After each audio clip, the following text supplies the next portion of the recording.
อีกหนึ่งเมนูอาหารเป็นสีมือของภูมิปัญญาชาวบ้านจนกลายเป็นสินค้าโอรอบจากเมืองหาดไซฟองนครหลวงจันทร์ในสื่อ3 ดาวซึ่งว่าปัจจุบันนี้มียำหูหมูและก็ยำทะเลที่กำลังเป็นที่นิยมของลูกค้า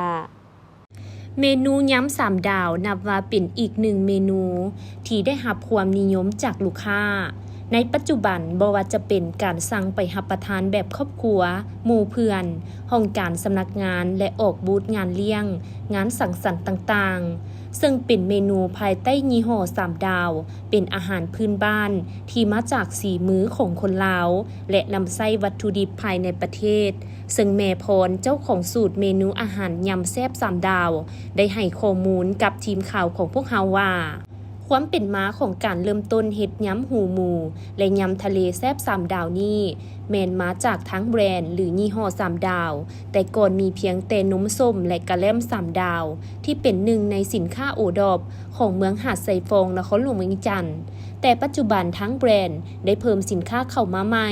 เพื่อเป็นอีกหนึ่งทางเลือกของลูกค้าก็คือยำหูหมูและยำทะเลรวมซึ่งเฮ็ดจำหน่ายมาแล้วเป็นเวลา1 ปีเห็นได้ว่ามีผลตอบรับเป็นอย่างดีโดยเฉพาะเรื่องของรสชาติของน้ำยำที่เป็นเอกลักษณ์ของทั้งแบรนด์ที่เจ้าของคิดค้นขึ้นมาเองและวัตถุดิบก็ยังใช้